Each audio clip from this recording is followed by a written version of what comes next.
সকালে জলসা, সকালে জলসা।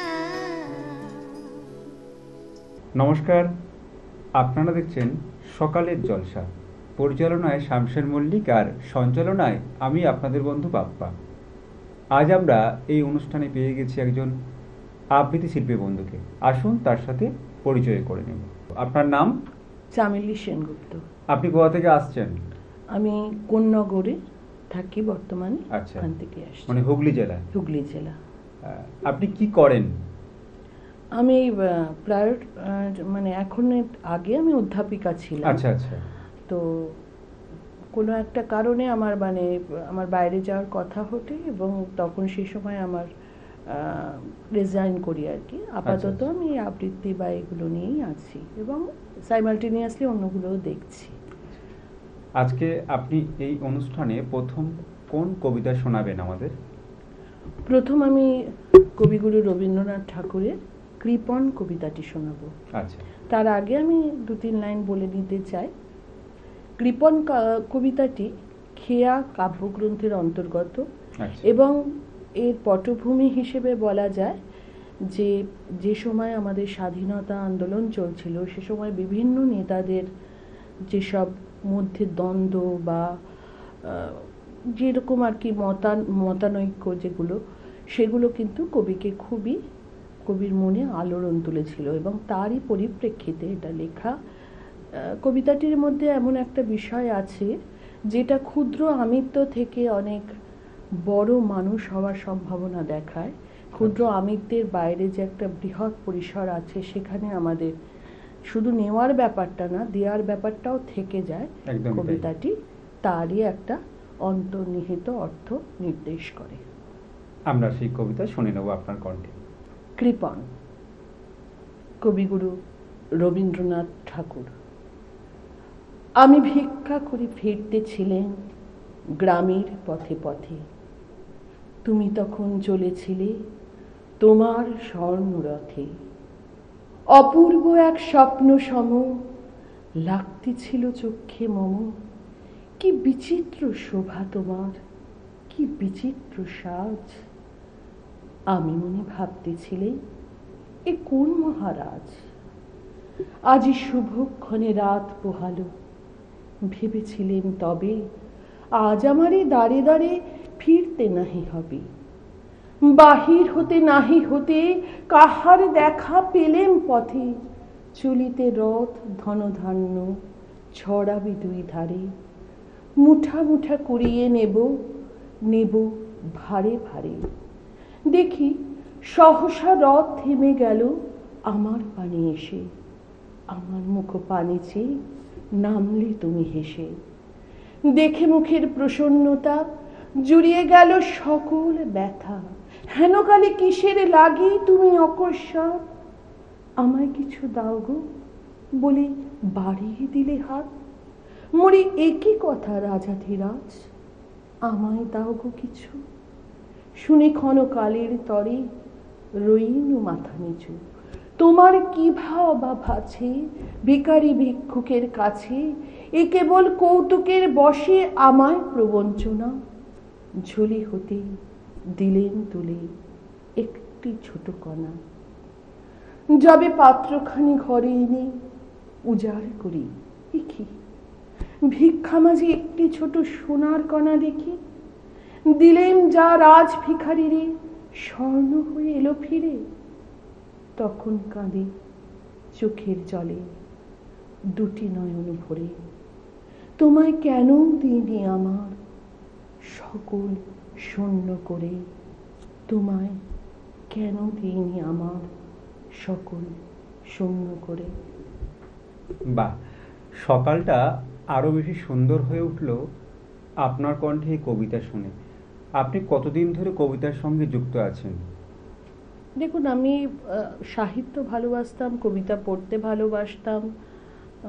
নানাভাবেই মানে কবিতা আমার জীবনের ছোটবেলার যেসব স্মরণীয় দিনগুলো, সেখানে আমার বাবা মার সেখানে একটা কন্ট্রিবিউশন ছিল, বাড়িতেও একটা কালচারাল অ্যাটমসফিয়ার খুবই ছিল সেটা। মানে তারা কবিতার শিক্ষক সাথেই পথ চলা। পথ চলা, এবং প্রশিক্ষণ নিয়েছি আমি খুব, মানে কিছু বছর আচ্ছা, ব্রততী পরম্পরায় ওনার কাছে আমি, ওনাদের সংস্থায় আমি প্রশিক্ষণ নিয়েছি, তো সেখানে আছি কিছু বছর আর কি।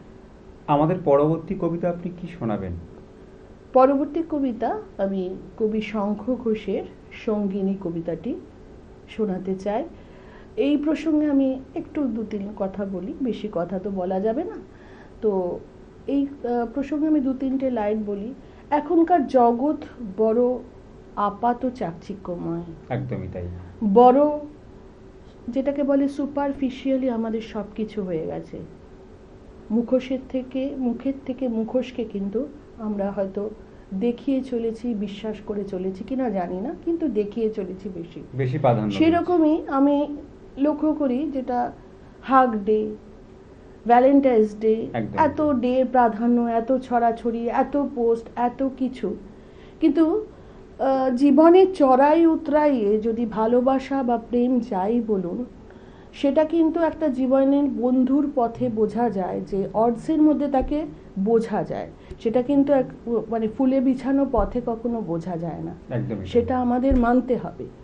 সুতরাং আমাদের কাছে সেটাই বাস্তব সত্য, যে যেটা আমাদের কংক্রিট দুনিয়ায় নিয়ে যায়, সেখানে যদি আমাদের সেইভাবে বাঁচতে পারি, বাঁচতে শিখি, ভালোবাসা রাখতে পারি, পাশে থাকতে পারি, চড়াই বন্ধুর পথ অতিক্রম করে যদি যেতে পারি, তবেই কিন্তু সেটাকে বলা হয় পাশে থাকা। খুব সুন্দর করে আপনি কথাগুলো বললেন। ওইটা হলো সঙ্গিনী কবিতায় হয়তো কবি এটাই বোঝাতে চেয়েছে, যে আমাদের ঘোর বাস্তব, ঘোর দুঃখ যখন সঙ্গে থাকে সেটাই সত্যি, এবং সেই সত্যিটাকে বুকে নিয়ে আমাদের বাকি সেই সঙ্গটা বা সঙ্গিনীকে সেটাই মেনে সেই পথে চলতে হয়, সেটাকে অস্বীকার করে কোথাও যাওয়া যায়। একদম।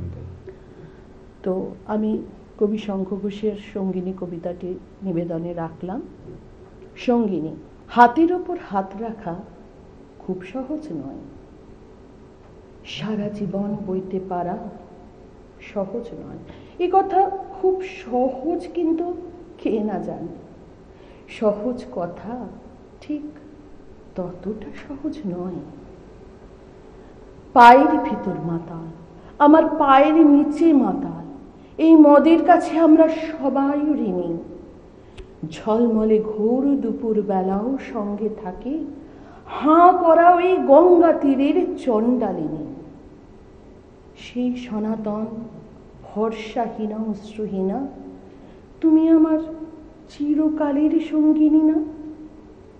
তুমি আমায় সুখ দেবে তা সহজ নয়, তুমি আমায় দুঃখ দেবে সহজ নয়। হাতের ওপর হাত রাখা খুব সহজ নয়, সারা জীবন বইতে পারা সহজ নয়, সহজ নয়। খুব সুন্দর একটা বার্তা ওনার কবিতার মধ্য দিয়ে প্রকাশ পেল, ভীষণ ভালো লাগলো শুনে। দিদি, আজকে যে অনুষ্ঠানে এসেছেন, হাজার হাজার দর্শক আপনার অনুষ্ঠান দেখছে চ্যানেল ভিশনের পর্দায়, সকালের জলসা অনুষ্ঠানে, এটা আপনার কেমন লাগছে?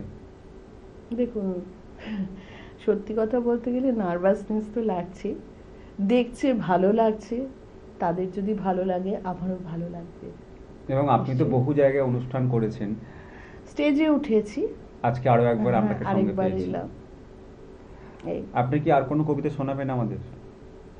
নাম্বার 3 একটি কবিতা কবি শ্রীজাত, তো সেটা আমি একটুখানি বলতে চাই। তো রবীন্দ্রনাথের রক্ত করবীর একটা প্রচ্ছন্ন আভাস সেখানে আছে। বিশু নন্দিনীকে ভালোবেসেছিল, সে ভালোবাসার রূপ যেভাবেই হোক, যাই হোক, কিন্তু যখন ভালোবেসে কেউ পাগল হয়ে যায়, সে তার উন্মাদনা, তার ডেপথ অন্যরকম, যেগুলো খুবই খুবই রেয়ার চোখে পড়ে। হয়তো আমরা তাদের খেলার চলে সাধারণ মানুষরা খুব অবজ্ঞা করি, কিন্তু সেগুলোই আসল আগলে রাখা আরও ভালোবাসার ব্যাপার। এই প্রচ্ছন্ন জায়গাটা নিয়ে সেখানে আমি কবিতাটা বলছি, কবি শ্রীজাতই, বিশু পাগলের কবিতা। বিপদ আবার ডাক দিয়েছে, দমকা হাওয়া, আলগা বোতাম, বসন্তকে সাক্ষী রেখে আজ যদি ফের সঙ্গী হতাম। একখানা দিন ওলট পালট, একখানা বেশ ঝাপটা বিকেল, পাগল হওয়া বিষয় তবু সামলে রাখে নন্দিনীকে। যা ইচ্ছা তাই বলুক লোকে, নিন্দুকেরা কি না রটায়। অনামে সেই বাস স্টপেজে দেখা হবে 6:45। একটু হাঁটা, একটু চলা, একটু বসা, পাড়ার রোয়া, মিথ্যে একটা আঙুল তোমার কপালে আজ সত্যি ছোঁয়া। এ দেখা তো মুহূর্ত নয়, অন্য রকম অনন্তকাল। মাথার ভেতর গুমড়ে মরে পাগলা হওয়ার একলা পোকা। ফিরবে তুমি ভিড় বাসে, আর আমার ফেরা চুপ বালিশে। চোখের পাতা ভিজল কিনা খেহারাও তো রাখছে হিসে। কেবল তোমার ফুলের মালা, রাজার দিকে সপাট চেহা। যুগ পেরিয়ে আরেকটি বার আমার হাতে দিও সে হাত। হাতে লেখায় থাকবে জানি মাইল ফলক, সরাইখানা, কৃষ্ণচূড়ার ছোট্ট চিঠি, রাধাচূড়ার বলতে মানা। বিপদ আসুক, লাগুক বাতাস, ছোটক সময় তোমার দিকে, পাগল হওয়া বিষয় যেন আগলে রাখে নন্দিনীকে। পাগল হওয়া বিষয় যেন আগলে রাখে নন্দিনীকে। বাহ, খুব সুন্দর, অসাধারণ কণ্ঠস্বর এবং বাচনভঙ্গি বারবার মন ছুঁয়ে যাচ্ছে। আমরা আপনার কাছ থেকে পরবর্তী নিবেদন কি শুনবো এবার? পরবর্তী নিবেদন আমার খুব ফেসবুকের থ্রুতে পাওয়া। আচ্ছা। আমি দেখেছি উনি কবি উজ্জ্বল চন্দ্র, ফেসবুকে নামে আছেন আর্যনীল শান্তিপুত্র হিসেবে। তার কবিতায় খুব ছোট ছোট কথা ভীষণ বড় একটা জীবন বোধের পরিচয় দেয়। যেমন যে কবিতাটা বলছি সেটা হলো মাত্র দুটো কথা লাস্টের, অ হলো অশ্রু, আনন্দ। জীবনের সব থেকে গভীর গোপন অন্তর্নিহিত সত্যকে আমাদের জানায়, যেটাকে হয়তো মেনে নিতে পারলে আমাদের জীবনটা আরো, চলার পথটা আরো মসৃণভাবে চালাতে পারি। এটাই হলো ব্যাপার। তো আমি কবিতাটা একটু দেখছি এবং পড়ছিও, আমার খুবই পছন্দের। কবি আর্যনীল শান্তিপুত্রের একটি কবিতা, কবিতাটি একটু পাঠ করছি। চোখের জল ফেলে কিছু হয় না, জগতের কোনো কাজেই লাগে না ওইটুকুনি জল। যাকে ভালোবেসে কেঁদেছ সে তোমাকে মনে রাখেনি, যার অভাবে কেঁদেছ তাকে দাহ করে এসেছ শ্মশানে।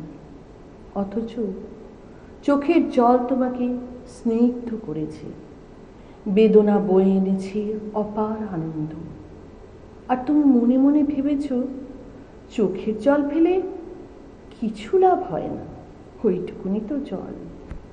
তুমি সূর্যাস্ত দেখে কাঁদলে, ঝরে যাওয়া পাতাদের দেখে কাঁদলে।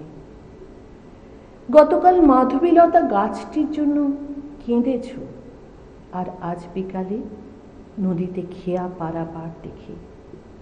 চোখের জল ফেলে কিছুই লাভ হয় না, ওইটুকুনি তো জল।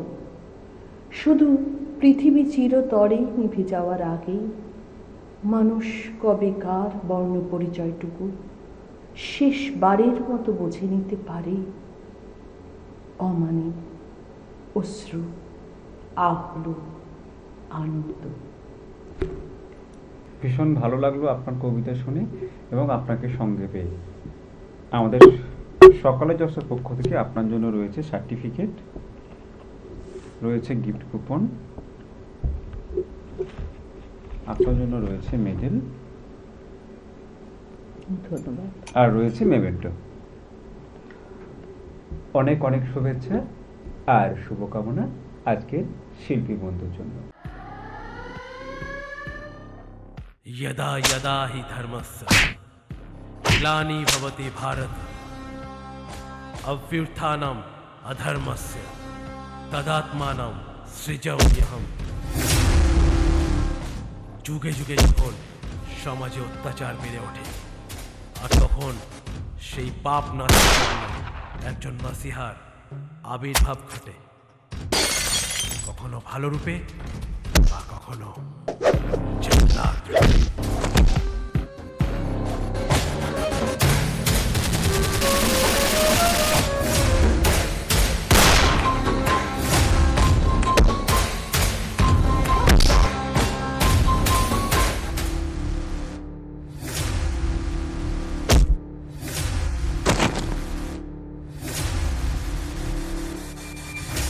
হলো হলো, ডায়লগ কমপ্লিট হয়েছে। তুই বোধহয় আমার নামটা ভুলে গেছিস। রঘু ওরফে রাঘব। হ্যাঁ, জানি, আর এটাও জেনে নে তুই হয়তো কিছুদিনের মধ্যেই তোর এই বাপ মায়ের দেওয়া নামটাও ভুলে যাবি। পুরো বিষ।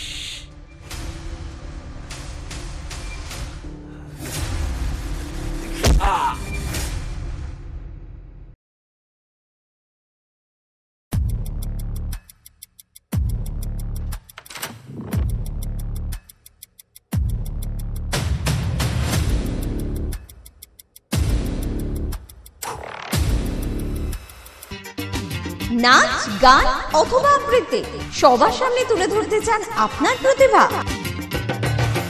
তাহলে আর দেরি কেন? যোগাযোগ করুন আমাদের সাথে। আমরা তুলে ধরব আপনার সৃষ্টি, আপনার প্রতিভা। সকালের জলসা।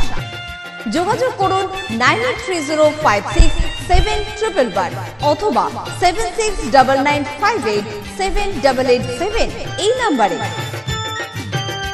সকালের জলসা। গানে ভুবন ভরিয়ে দেবে ভেবেছিল একটি পাখি। আজ মন চেয়েছে আমি হারিয়ে যাব আমি তোমার সাথে। মনেরে আজ কহ যে ভালো মন্দ যাহাই আসুক সত্যের লও সহজে।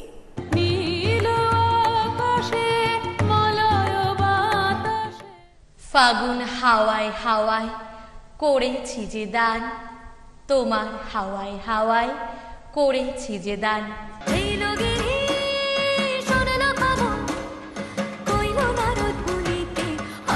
আমার প্রাণ লো আবার আইলো উমা বাড়িতে, আইলো আমার প্রাণ লো আবার আইলো উমা বাড়িতে। ভগবান তুমি যুগে যুগে দূত পাঠায়েছ বারে বারে দয়াহীন সংসারে। তারা বলে গেল ক্ষমা করো সবে, বলে গেল ভালোবাসো। আমি মন দিয়েছি মনটা নিতে চাই একটু, তোমার ডাকছি কাছে তাই। আবার আসিব ফিরে ধান সিঁড়িটির তীরে এই বাংলায়। না না, বাংলায় নয়, আপনারা দেখছেন টিভির পর্দায় সকালের জলসা, পরিচালনায় শামসের মল্লিক। সকালে জলসা, সকালে জলসা। আমরা এই পর্বে পেয়ে গেছি আরও একজন শিল্পী বন্ধুকে, তার সাথে পরিচয় করে নেব। কি নাম তোমার? অনুষ্কা। অনুষ্কা, তোমার বাড়ি কোথায়? বর্ধমানে। তুমি কোন ক্লাসে পড়ো? 5 এ। আজকে তুমি এই অনুষ্ঠানে কবিতা শোনাবে, তাই তো? আর আঁকা দেখাবো। আর আঁকা দেখাবে। আমরা প্রথম কবিতা শুনে নেব। প্রথম কবিতা কি থাকছে? দুষ্ট ছেলে কিশোর মজুমদার। আমরা সেই কবিতা শুনে নেব। নমস্কার, দুষ্টু ছেলে কিশোর মজুমদার। ঠাম্মা, তোমার ছেলে দেখো পড়তে বসে না। হোক না আমার বাবা, তাই কি মানুষ হবে না? ড্রয়িং খাতাটা একটাও নেই, স্কুলেও যায় না মোটে, লেখাপড়ায় মন নেই তার, অফিস খেলতে ছোটে। আচ্ছা করে কানটি ধরে শাস্তি দিয়ে দাও, মোবাইল গেম খেলতে থাকে, নাও না কেড়ে নাও। হাতের লেখা খারাপ হলে মাঝে আমায় বকে, 1 নম্বর কাটা গেলে জল আসে তাই চোখে। বাবার মা তো তুমি, তাহলে বকে দাও না কেন? সব নম্বর পায় বুঝিও, ভুল করে না কোনো, ইচ্ছে মতো ঘুরে বেড়ায়। যা খুশি তাই করে। HW লিখে দাও না, নামটা 100 ঘরে। অল্প শাস্তি দিও তবে, মেরো না গো মোটে। দুষ্টু হলেও বাবা তো, তাই কষ্ট পাবো তাতে। নমস্কার। বাহ, খুব সুন্দর করে আমাদের ছোট্ট বন্ধু আজকের এই সকালে তার প্রথম কবিতা শোনালো। আমরা শিল্পী বন্ধুর কাছ থেকে আরও একটি কবিতা শুনে নেব। এবার তুমি নিমন্ত্রণ কবিতা শোনাবে, তাই তো? আমরা সেই কবিতা শুনে নেব। যাচ্ছ কোথা চাংড়ি পোতা, কিসের জন্য নেমন্তন্ন? বিয়ের বুঝি? না বাবুজি। কিসের তবে ভজন হবে? শুধুই ভজন? প্রসাদ ভোজন। কেমন প্রসাদ? যা খেতে স্বাদ। কি খেতে চাও? ছানার পোলাও। ইচ্ছে কি আর সরপরিয়ার? কি খেতে চাও? ছানার পোলাও। বাহ কি আয়েস, রাবড়ি পায়েস। এবার থামো, ফজলি আমো। আমিও যাই না মশাই। নমস্কার। আমরা ছোট্ট বন্ধুর কাছ থেকে আরও একটি কবিতা শুনলাম। তোমার কেমন লাগছে এখানে এসে? ভালো। কতদিন ধরে কবিতা শিখছো? অনেকদিন ধরেই শিখছি। কবিতা করতে তোমার কেমন লাগে? ভালো। বিভিন্ন অনুষ্ঠানে কবিতা করেছো, আর আজকে এই টিভি চ্যানেলে এসেছো, হাজার হাজার দর্শক এই অনুষ্ঠানে তোমার কবিতা শুনছে, তোমার কেমন লাগছে? ভালো। আর কবিতার পাশাপাশি তুমি তো ছবিও আঁকো। হ্যাঁ। ছবি আঁকতে ভালো লাগে? হ্যাঁ। তুমি কখন ছবি আঁকো? আমি যখন সময় পাই তখন আমি ছবি আঁকি, বা আমি ফোন দেখেও ছবি শিখতে ভালোবাসি। বাহ, আর সেই ছবিগুলো আজকে তুমি কয়েকটা স্টুডিওতে নিয়ে এসছো। আমরা ছোট্ট বন্ধু কয়েকটা ছবি দেখে নেব। এটা কিসের ছবি? এটা আমি নর্মালি একটা মেয়ের ছবি এঁকেছিলাম একটা ফিগার দেখে ফোনে। বাহ, ভীষণ সুন্দর।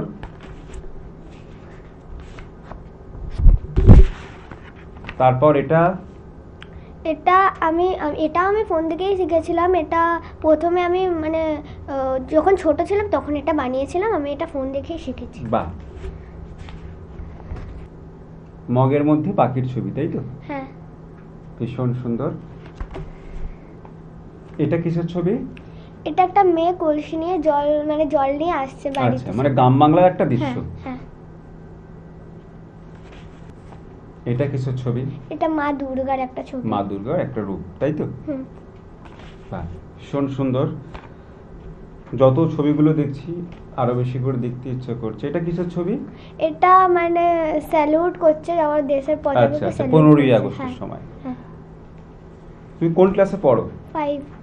বাহ, পঞ্চম শ্রেণীতে পড়ে, কিন্তু এত সুন্দর ছবিও আঁকে, কবিতাও শেখে। এটা একটা বালিকা। হ্যাঁ। ভীষণ সুন্দর। এটা যখন আমি প্রথম মানে যখন ছোট ছিলাম তখন আমি ড্রয়িং ক্লাস করতাম, তখন এটা ড্রয়িং স্যার আমাকে শিখিয়েছিল। টিয়ে পাখি। হ্যাঁ। বাহ, ভীষণ সুন্দর। কিছু পেন্সিল আর্ট দেখে নেব। এটা কিসের ছবি? এটা হচ্ছে ঘোড়ার। এটাও আমার ড্রয়িং স্যারের কাছে শিখেছি। বাহ, খুব সুন্দর লাগছে এই ছবিটা। এই ছবিটা সব থেকে বেশি ভালো লাগছে আমার। গণেশ ঠাকুর, তাই তো? বাহ, চমৎকার। এটা কিসের ছবি? এটা মানে আমি 15 আগস্টে এটা বানিয়েছিলাম একটা কম্পিটিশনের জন্য। তো এটাতে আমি গেছি ইন্ডিয়ার গেট বা মানে ইন্ডিয়ার পাখি, পতাকা, এইসব ন্যাশনাল ডান্স। এটা একটা অন্যরকম আর্ট। হ্যাঁ, মায়ের আর্টটা বানিয়েছিলাম।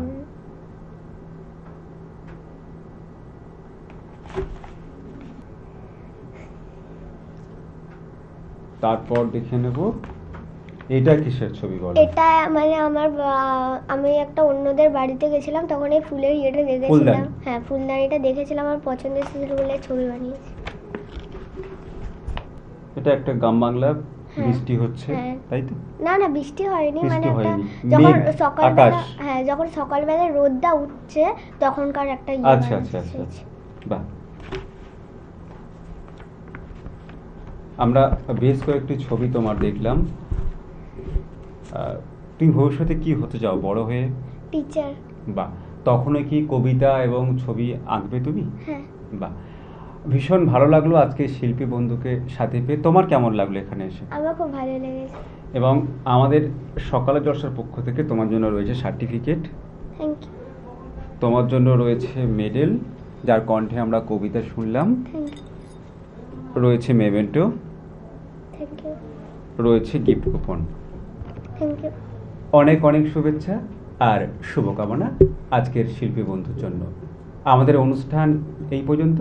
আবারও দেখা হবে অন্য কোনো দিন, অন্য কোনো সকালে। নমস্কার।